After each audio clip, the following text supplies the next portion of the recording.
Puji Tuhan, haleluya. Salam sejahtera bagi seluruh keluarga besar GPDI El Shaddai, resilient, tangguh di dalam Tuhan. Hari ini kita akan bersama-sama merenungkan firman Tuhan di dalam Perjanjian Lama, 1 Samuel pasal yang ke-23 ayat yang keempat. Demikian firman Tuhan. Lalu bertanya pula lah Daud kepada Tuhan. Maka Tuhan menjawab dia firman-Nya, bersiaplah, pergilah ke Kehila, sebab aku akan menyerahkan orang Filistin itu ke dalam tanganmu. Saya beri tema, musuh tak terduga banyaknya. Musuh tak terduga banyaknya. Dalam perjalanan hidup manusia ini, setiap orang tidak pernah luput dari musibah. Sebab entah itu berupa sakit penyakit, berupa krisis ekonomi, berupa musibah yang menimpa kehidupan kita, bahkan musuh-musuh yang sewaktu-waktu datang menyerang dalam kehidupan kita tanpa bisa diprediksi lebih dulu. Jadi hidup manusia itu selalu kita pasti menghadapi masalah dan tantangan dalam hidup itu. Untuk itu kita tahu, untuk menghadapi semua itu kita tidak mungkin menghadapi dengan kekuatan kita sendiri, tidak mungkin. Mengandalkan kekuatan kita sendiri itu tidak mungkin, kita pasti akan gagal. Mutlak kita harus berharap, bersandar kepada Tuhan. Menghadapi semua itu kita harus mulai memperlakukan Tuhan itu dengan sungguh-sungguh. Kita berharap kepada Tuhan dengan sungguh, dengan setia. Karena tanpa itu kita akan gagal semuanya. Di saat-saat Daud menghadapi musuh, yaitu orang Filistin. Kalau kita melihat di dalam ayat yang pertama itu dikatakan, diberitahukanlah kepada Daud begini.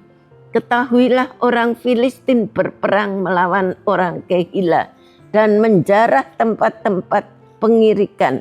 Ayat 2, lalu bertanyalah Daud kepada Tuhan, apakah aku pergi mengalahkan orang Filistin itu? Jawab Tuhan kepada Daud, pergilah kalahkan orang Filistin itu dan selamatkanlah Kehila. Kita melihat dalam ayat ini, di dalam segala hal, waktu Daud melihat musuh orang Kehila itu, orang Filistin menyerang Kehila, Daud bertanya kepada Tuhan, apa saya boleh maju untuk berperang?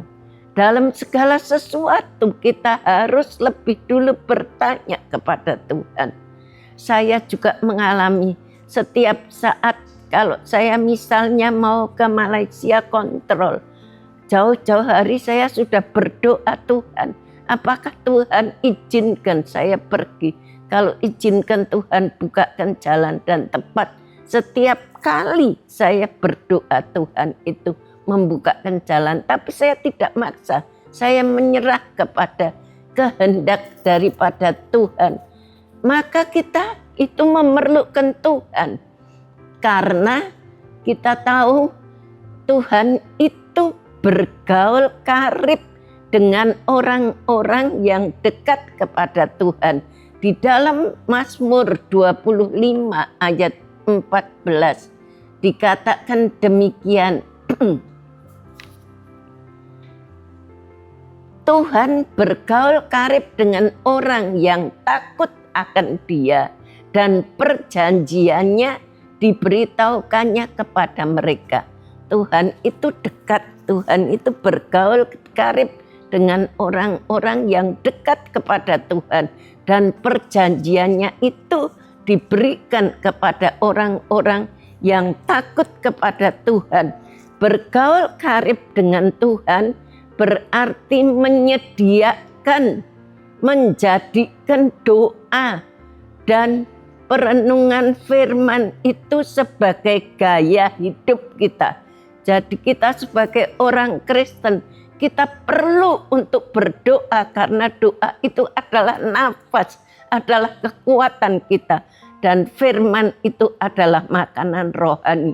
Kita harus tekun berdoa dan membaca firman Tuhan.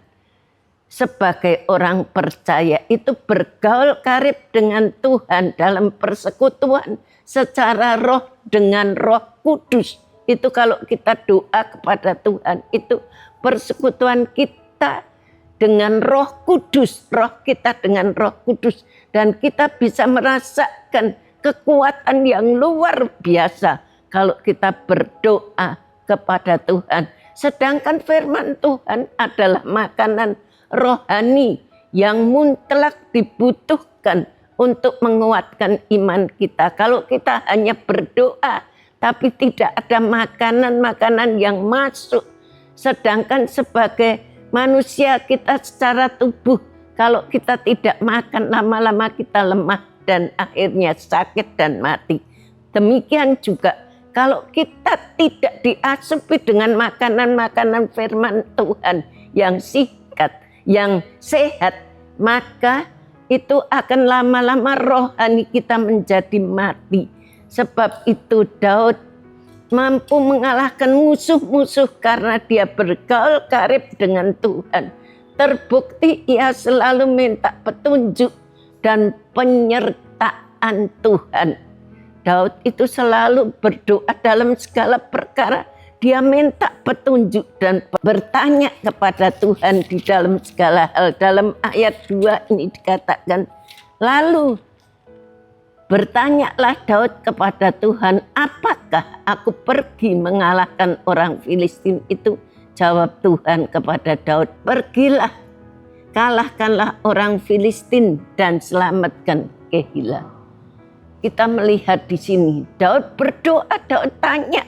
Dia tidak sembarang untuk berperang melawan orang Filistin, tapi dia tanya kepada Tuhan, apakah Tuhan saya diizinkan untuk mengalahkan orang Kehila, untuk berperang.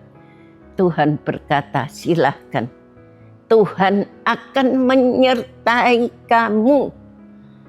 Bertanyalah Daud kepada Tuhan, apakah aku akan pergi mengalahkan orang Filistin?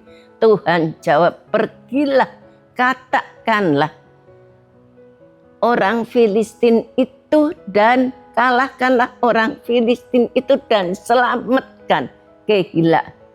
Itu dalam ayat 1 dan 2. Daud pun maju karena Tuhan setuju Daud maju dan dia berperang untuk melawan Kehila. Apa yang terjadi karena segala sesuatu? Daud itu bertanya kepada Tuhan. Dia punya iman. Dia menggunakan iman yang hidup yang ada di dalam dirinya untuk menghadapi setiap pertanyaan. Penduduk Kehila itu bukan sanak saudara Daud, bukan apa-apanya, tetapi karena dia punya rasa kesaudaraan, rasa solidaritas adalah rasa kebersamaan, rasa kesatuan yang dimiliki oleh Daud. Dia itu rela untuk membantu orang Kehila. Sesudah orang Kehila itu dibantu, bangsa Filistin dikalahkan oleh Daud. Dan pada saat itu apakah orang Kehila, balasan mereka kepada Daud? Tidak ada. Sebaliknya mereka justru berusaha untuk menyingkirkan Daud dan mereka berpihak kepada Raja Saul untuk menyingkirkan Daud. Ini adalah upah yang dilakukan orang-orang Kehila yang sudah ditolong oleh Tuhan tapi tidak tahu diri.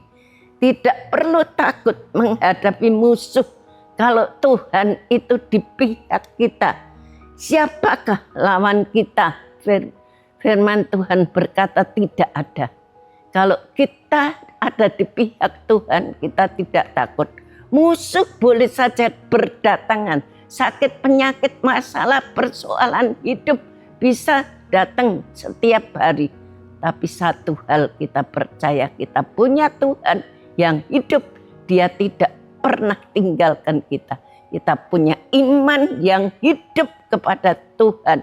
Perisai iman itu kita pakai, pergunakan untuk menghadapi tantangan-tantangan yang ada di depan kita. Kita pasti akan menang untuk menghadapi semua itu. Terima kasih telah mendengarkan renungan 79. Kiranya dapat menjadi berkat kita semuanya. Bapak, Ibu, Saudara yang ingin didoakan untuk pokok doa tertentu, menceritakan kesaksian baik mujizat, kesembuhan, pemulihan masalah keluarga dan lain-lain, dapat disalurkan melalui cas WhatsApp di nomor 081327420088. Mari kita berdoa. Terima kasih Tuhan buat firman-Mu yang boleh memberi kekuatan kepada kami. Seringkali Tuhan di saat-saat kami menghadapi tantangan musuh-musuh yang ada di depan kami. Entah itu masalah persoalan ekonomi, keluarga, persoalan sakit penyakit. Tuhan, kami tahu Engkau ada. Engkau selalu berperang dengan kami. Engkau ada di pihak kami. Kami tidak akan takut. Ajar kami senantiasa beriman, menggunakan perisai iman untuk menghadapi setiap tantangan. Dan kami tahu kami akan kuat untuk menghadapi semua itu kalau bersama-sama dengan Engkau. Terima kasih Tuhan. Berkati Ibu Gembala kami. Tuhan, Kau tilik beliau yang begitu setia, cinta kepada pekerjaan-Mu. Tuhan, beri kekuatan, kesehatan kepada Ibu Gembala kami. Jauhkan dari semua sakit penyakit, ketekunannya Tuhan. Begitu rupa boleh menjadi teladan buat kita. Tuhan, Engkau tolong, Engkau pulihkan kesehatan Ibu Gembala kami. Pakai beliau makin hari makin heran dengan urapan yang baru. Singkapkan setiap rahasia firman-Mu, nyatakan kepada Ibu Gembala kami. Berkati multimedia dengan setia melayani kami. Kami tidak bisa berbuat apa-apa. Satu hal kami berdoa, Tuhan berkati. Balas mereka dengan lipat kali ganda. Segala pengorbanan mereka, terpuji nama-Mu. Terima kasih Tuhan. Roh yang memberi hidup telah memerdekakan keluarga GPDI El Shaddai dalam Kristus dari hukum dosa dan hukum maut. Terima kasih Tuhan, dalam nama Tuhan Yesus Kristus kami berdoa. Amin.